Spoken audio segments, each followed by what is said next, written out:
नमस्कार, माझं doctor Shilpa Erme Patil, professor in HOD department of क्रियाशारी, श्री गोविंदजीरावजी आयुर्वेद कॉलेज, सोलापूर. आत्ता या व्हिडिओमध्ये मी आपल्याला क्रियाशारी विषयाचे जे काही स्पॉटिंग आहे प्रॅक्टिकलसाठी ते स्पॉट तुम्हाला मी दाखवणार आहे. आणि त्या स्पॉटिंगसाठी ओळखा आणि उपयोग सांगा.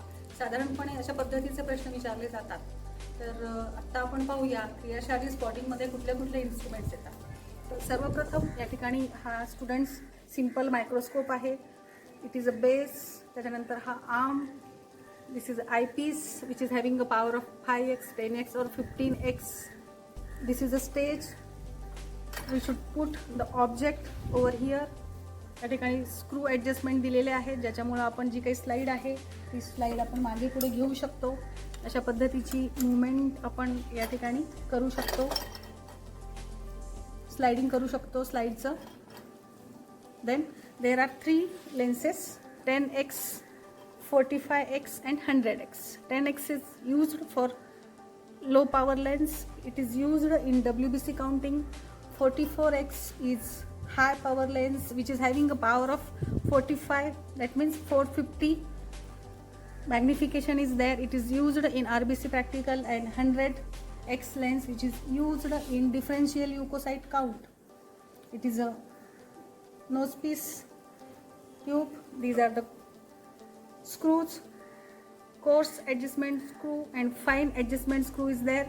So this is a simple student's microscope which is used for various purposes: RBC counting, WBC counting, differential leukocyte count, or any microscopic examination can be done with this type of microscope. Microscopes are available in various types. Like it is now monocular, we can see with one eye only. It is available also as a binocular, so we can see with both eyes. Electronic dissecting microscope is different type.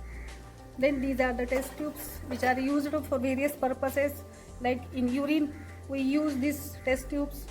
This is a flask. We can measure the amount of urine or whatever liquid you are using in that practical. This is a stopwatch. The stopwatch is used in any practical to count a given time or to count accurate time period. It is a stopwatch to measure the time in bleeding time, clotting time. Nowadays this modified stopwatches are available. आता modified असे हे stopwatches आहेत available. Filter paper or blotting paper which is used for bleeding time practical. This is a simple filter paper, blotting paper. ओळखा आणि उपयोग सांगा. नाव लिहायचे आणि त्याचा उपयोग सांगायचा आहे. Now this is a hemocytometer. Eubar chamber which is a specialized glass slide used which is having a ruling areas on both side. दोन्ही बाजूला याच्या ruling areas असतात. या ठिकाणी डिप्रेशन दिसतंय. आपण हा रुलिंग एरिया ॲडजस्ट करून RBC WBC काउंटिंग करतो. आणि याच ठिकाणी आपल्याला कव्हर स्लिप ही पुटअप करायची असते. Cover slip which is available in round और स्क्वेअर शेप्ड. अशा पद्धतीची ही कव्हर स्लिप आपण त्याच्यावरती ठेवत असतो RBC काउंटिंग किंवा WBC काउंटिंग प्रॅक्टिकलच्या वेळेला. ही this is a cover slip, square type. So this Neubauer chamber is used RBC count, WBC count, platelet count or sperm count. Neubar chamber and cover slip or cover glass. Then this hemocytometer is having 2 types of tubes or pipettes. RBC pipette which is having a red bead it in. The markings are 0 to 101. The red bead is the identification sign. यामध्ये red Beed असतो जो की fluid mixing, blood आणि fluid मिक्सिंगसाठी उपयोगी असतो. आणि त्याच्यावरनं आपण ही RBC पिपेट आहे हे आयडेंटिफाय करू शकतो. 101 पर्यंत मार्किंग आहे याच्यावरती. Then this is WBC pipette which is having a white bead in it. See, this is a white bead आणि याच्यावरती मार्किंग ही 11 पर्यंत असते. सो 11 WBC साठी आणि 101 पर्यंतची मार्किंग RBC पिपेटसाठी असते. RBC pipette is used for RBC counting and WBC pipette is used for WBC practical. So this is the hemocytometer. Now these are the HB tubes. round shaped and square shaped. HB tubes are used for the estimation of hemoglobin. HB practical मध्ये याचा उपयोग केला जातो. Gram पर्सेंटेजची जी बाजू असते ती आपण मेजरमेंटसाठी वापरतो. N/10 SCL आणि ब्लड सॅम्पल याच्यामध्ये आपण कलेक्ट करतो HB ट्यूबमध्ये आणि मग नंतर आपण त्याचं मॅचिंग करतो. कलर मॅचिंगसाठी आपण साहलीज हिमोमीटर वापरतो. So these are HB tubes which are used for HB estimation.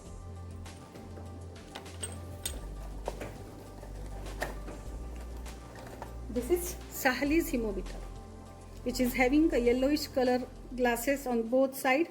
We put this HB tube in this opening and we should observe the color, and color is matched against these two tubes and HB is estimated. This is Sahalys hemometer which is used for HB estimation.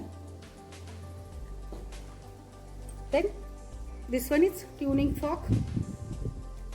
Weber's test आणि Rinne's test या tuning फॉर्कने आपण करतो आणि hearing capacity assessment, air conduction आणि bone conduction observe करण्यासाठी या tuning फॉर्कचा वापर करतो. Usually we prefer 512 frequency of this tuning fork which are available in various frequencies. This is tuning fork. ओळखा उपयोग to measure the hearing capacity or to correlate air conduction and bone conduction with the help of Weber's test and Rinne's test.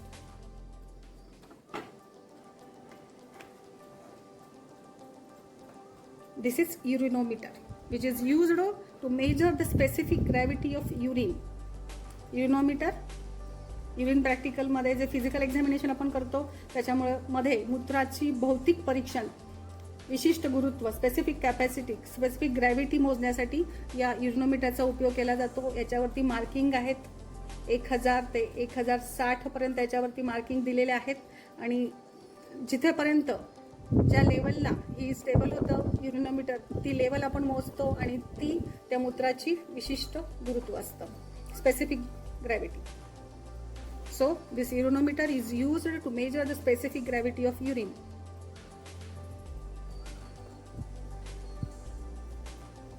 Then capillary tube. Capillary tubes are used in the practical of clotting time.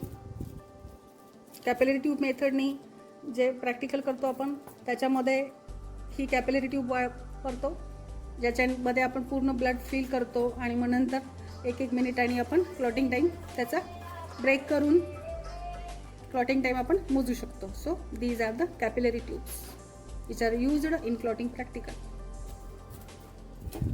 अशा पद्धतीने capillary tube सुद्धा ठेवली जाऊ शकते स्पॉटिंगला. त्याच्यानंतर धातूमध्ये हा bone आहे. अस्थिधातू ओळखा आणि उपयोग सांगा. असा कुठलाही धातू किंवा ब्लड सॅम्पल ठेवला जाऊ शकतं. अस्थिधातू आहे.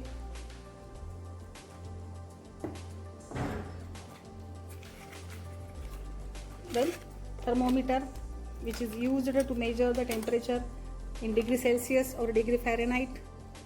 Index is there. Index आणि हा समोरचा ट्यूब पोर्शन जो आपल्याला ओरल कॅव्हिटीमध्ये इंट्रोड्यूस करायचा असतो. या ठिकाणी मार्किंग असते. अशा पद्धतीने मार्किंग आपण मोजू शकतो थर्मामीटरनी. Thermometer, clinical thermometer used to measure the temperature. This is the constricted part. Index which is graduated in Celsius and degree Fahrenheit. Thermometer. Next one is stethoscope.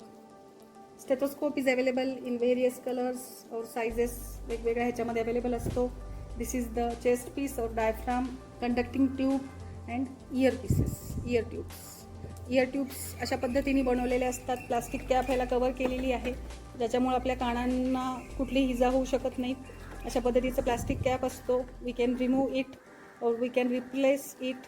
So these are the tubes or pieces which are to be introduced into our ears. त्या दोन्ही कानांमध्ये सहज बसू शकतील अशी याची रचना आहे. दिस is a metal spring. अशा पद्धतीची ही स्प्रिंग आहे. Conducting tube which conducts the sound and this is the diaphragm or chest piece. Usually for adults we use this portion, diaphragm chest piece, to auscultate or to hear the sounds, various types of sound we can hear with the help of the stethoscope, heart sounds, peristaltic movements. The stethoscope is used for measurement of blood pressure. Then there is a depression opposite to that chest piece which is used to hear the fetal heart sound. So the large diaphragm is used for adult sounds and this bell portion is used to listen the fetal heart sounds. FHS मोजण्यासाठी हा portion जो आहे bell diaphragm तो वापरला जातो. And this is the chest piece diaphragm. There is a knob. हा knob बंद किंवा चालू करूनच आपल्याला आवाज ऐकता येईल. नॉब बंद असेल तर we cannot hear the sounds. So this is the stethoscope. Conducting tube. अशा पद्धतीने हा स्टेथोस्कोपचा जो डायफ्राम चेस्ट पीस असतो तो आपण ज्या सरफेसवरून आपल्याला साऊंड ऐकायचा आहे त्या ठिकाणी आपण ठेवतो आणि इयर पीसेस जे आहेत त्या कानामध्ये टाकून आपण हा आवाज ऐकू शकतो. We can listen the various types of sound. This stethoscope is used to listen the sounds, heart sounds, auscultation, respiratory sound, peristaltic movements and to measure the blood pressure. So this is the stethoscope.